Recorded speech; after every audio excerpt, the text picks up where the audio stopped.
Assalamualaikum warahmatullahi wabarakatuh, rekan trader Indonesia dimanapun berada. Jumpa lagi bersama saya Moritz di acara analisa mingguan kita pada hari ini, dari tanggal 26 sampai nanti tanggal 1 Maret tahun 2024. Rekan trader, pergerakan pasar yang sangat luar biasa. Kita lihat bagaimana apa yang terjadi pada minggu lalu, di mana puncaknya itu adalah di saat laporan FOMC dikeluarkan.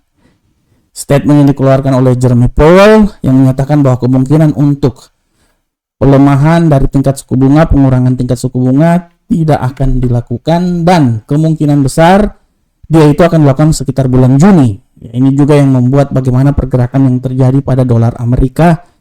Dia bergerak ya, selain pada hari Kamis kemarin juga data-data yang sangat luar biasa. Tapi pada prinsipnya, kalau kita lihat secara garis besar, dolar Amerika perlahan namun pasti sudah mengalami pelemahan. Ini adalah akibat dari sentimen yang terjadi pada pasar.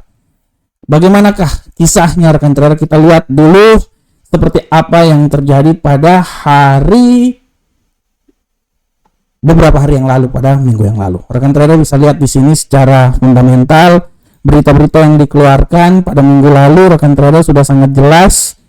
Minggu lalu kalau kita lihat bahwa secara garis besar hari Senin tidak ada apa-apa karena ada hari ulang tahun Washington, hari ulang tahun kepresidenan ya. Jadi pasar masih seperti kayak gitu aja. Semua bergejolak itu di saat pada hari Kamis dini hari mulai dari rapat FOMC. Kemudian ada juga IHK ya, data inflasi yang dikeluarkan dari Eropa, klaim pengangguran, PMI dan lain-lain. Pada prinsipnya disinilah yang menjadi dasar dari pergerakan yang terjadi pada pasar. Dan kalau rekan trader lihat, kita mengacu dari apa yang terjadi di pasar kan trader ya. Kita lihat dari dolar Amerika. Dari dolar Amerika rekan trader bisa lihat bagaimana dolar Amerika semakin hari semakin mengalami pelemahan. Dan itu sangat wajar kan trader, karena tendensi dan sentimen yang terjadi pada pasar menyikapi apa yang terjadi pada laporan FOMC yang dikeluarkan. Dan dari minggu lalu pun juga saya sudah bilang bahwa apa yang terjadi pada minggu lalu, saya udah bilang bahwa kemungkinan itu dia akan turun ya. Sesuai dengan batasan yang telah saya bilang, dia akan terbatas sampai di posisi 103.134. Rupanya terjadi rekan trader ya. Bagaimanakah dengan euro angkel saham dolar? Euro angkel saham dolar pun juga kalau rekan trader lihat secara garis besar di sini, euro angkel saham dolar terjadi seperti yang telah saya prediksikan, bahwa saya memprediksikan bahwa dia itu akan naik sampai level paling tertinggi di seputaran 1.08736. Dan sesuai dengan prediksinya dia naik. Bagaimana ke pound sterling rekan trader? Untuk pound sterling pun juga pada prinsipnya semua minggu kemarin menunggu laporan FOMC yang dikeluarkan, sehingga sentimen yang dikeluarkan kebanyakan mengalami bullish. Dan kalau rekan trader lihat bagaimana bullish ini terjadi, dia naik sampai di posisi 1.26836 ya. Sedangkan untuk gold rekan trader, gold saya sudah bilang minggu kemarin bahwa gold akan naik dan dia akan mencoba naik kembali lagi ke posisi yang paling tertinggi. Rekan trader bisa lihat bahwa dia naik, dan di minggu yang kemarin saya sudah jelas bilang bahwa kemungkinan gold ini akan sedikit mengalami koreksi di saat hari Kamis setelah rapat FOMC. Apa yang terjadi? Seperti yang telah saya prediksikan, dia naik rekan trader. Walaupun hari Kamis itu dia sempat turun menyentuh level terendah di posisi 2018, tapi kemudian hari Jumat dia kembali naik lagi dan dia berada sampai di titik yang paling tertinggi di sekitaran 2040 ya. 2040. Nah, ini dia rekan trader. Dan untuk USD yang Jepang, seperti yang saya prediksikan bahwa USD yang Jepang ini dia agak sedikit bergerak ya. Dia agak sedikit bergerak, naik turun, tapi pada prinsipnya sideways. Inilah yang terjadi pada pasar minggu kemarin. Bagaimanakah untuk minggu depan rekan trader? Untuk minggu depan, sekali lagi saya bilang bahwa hal yang pertama yang harus kita lihat adalah kita melihat data fundamental dulu yang akan terjadi pada minggu depan. Secara garis besar minggu depan kita udah masuk di bulan Maret, tapi belum ada laporan dari non-farm payroll nanti 2 minggu berikutnya. Minggu depan dimulai pada hari Senin, sudah mulai habis-habisan di sana. Hari Senin hati-hati rekan trader, ada penjualan rumah baru. Kemudian pun juga hari Selasa rekan trader ada pemesanan bahan tahan lama dan kepercayaan konsumen CB. Nah, ini harap diperhatikan oleh rekan trader. Jadi kemungkinan minggu depan ini nih minggu yang sangat luar biasa. Ada juga keputusan tingkat inflasi PDB akan dikeluarkan. Dari Eropa akan ada IHK Jerman, harap diperhatikan hari Kamis pukul 20.00 dan 20.30 ada indeks harga PCE inti. Ini adalah salah satu indikator untuk mengukur inflasi yang dilakukan oleh The Fed. Bisa dilihat selain klaim pengangguran seperti biasa 1 minggu sekali klaim pengangguran akan dikeluarkan pada hari Kamis. Jadi harap diperhatikan. Dan terakhir ada IHK hari Jumat, IHK dari Eropa, Euro, dan indeks PMI manufaktur The Fed pada bulan Februari yang akan dikeluarkan pada hari Jumat.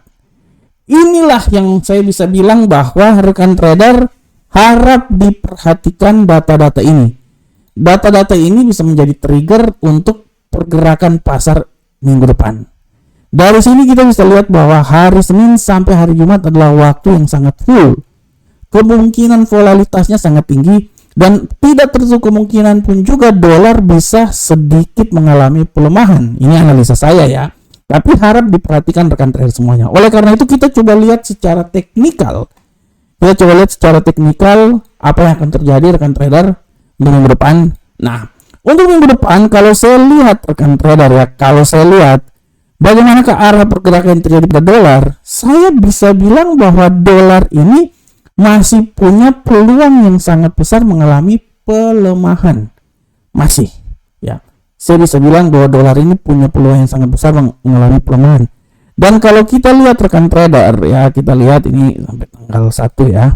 Nah, kita lihat menurut analisa saya kuatnya pelemahan ini masih bisa saja terjadi rekan trader, dan saya bisa bilang bahwa dolar ini akan mencoba untuk turun sampai level yang paling terendah.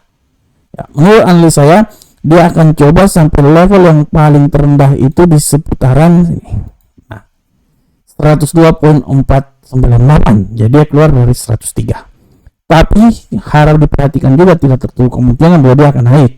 Dan kenaikan dia yang paling tertinggi itu menurut saya itu sampai di level tertinggi di 104.726, walaupun menurut saya masih sangat sulit itu ya.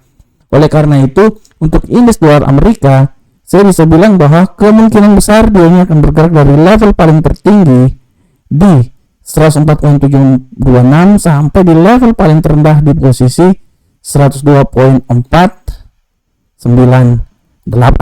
Itu adalah area yang akan terjadi pada indeks dolar Amerika. Mari kita gambarnya dulu. Nah, ini gambar. Oke, ya. Selanjutnya rekan trader, bagaimanakah euro angkel saham dolar? Untuk euro angkel saham dolar secara garis besar saya bisa bilang bahwa tendensi bullish ini masih sangat kuat. Dan saya bisa bilang bahwa euro angkel saham dolar ini masih punya peluang yang besar mengalami penguatan. Nah, ini dia ya. Kalaupun penguatan yang paling sempurna, saya bisa bilang bahwa dia ini akan mencoba menguat sampai level tertinggi di 1.09335 ya, di sini ya, seputaran sini. Tapi sekali lagi hati-hati, pembalikan arah bisa membuat dia balik lagi di posisi 1.07379. Jadi arah pergerakan yang terjadi itu menurut analisa saya ya di seputaran sini rekan trader. Nah, 1.09335 sampai level paling terendah itu di posisi 1.07339. Bagaimana ke pound sterling? Prinsipnya pound sterling bullish masih sangat kuat. Saya bisa bilang bahwa bullish ini masih sangat kuat untuk pound sterling ya. Nah, ini dia, saya lihat, waduh, ini ya. Nah, bullish masih sangat kuat untuk pound sterling. Jadi saya bisa bilang bahwa kemungkinan bullish ini masih sangat besar untuk minggu depan. Kita akan lihat bersama-sama. Nah, oke. Nah, ini ya. Saya bisa bilang kemampuan untuk dia naik paling tinggi menurut analisa saya, dia masih bisa naik lagi. Menurut saya, dia akan mencoba naik sampai level tertinggi itu di posisi 1.27364. Tapi hati-hati pembalikan arah. Pembalikan arah bisa membuat dia kembali terbang turun sampai level terendah di 1.25949. Pada prinsipnya arah pergerakannya dari arah sini rekan trader ya. Saya menganalisanya itu dari arah sini sampai level paling terendah di seputaran sini. 1.25949. Bagaimana ke gold? Nah, kalau gold ini saya senang. Gold ini saya senang. Karena menurut analisa saya, secara garis besar gold minggu depan masih punya peluang besar mengalami penguatan. Saya bisa bilang gold akan coba naik sampai ke level 2054 di sini. Level tertinggi, walaupun tidak tertutup kemungkinan rekan trader, tidak tertutup kemungkinan dia bisa naik sampai level tertinggi di 2071 lah menurut saya. 2077 terlalu tinggi, 2071. Tapi menurut saya dia akan coba tembus dulu di level 2054. Bagaimana kalau pembalikan arah? Pembalikan arah bisa saja terjadi rekan trader.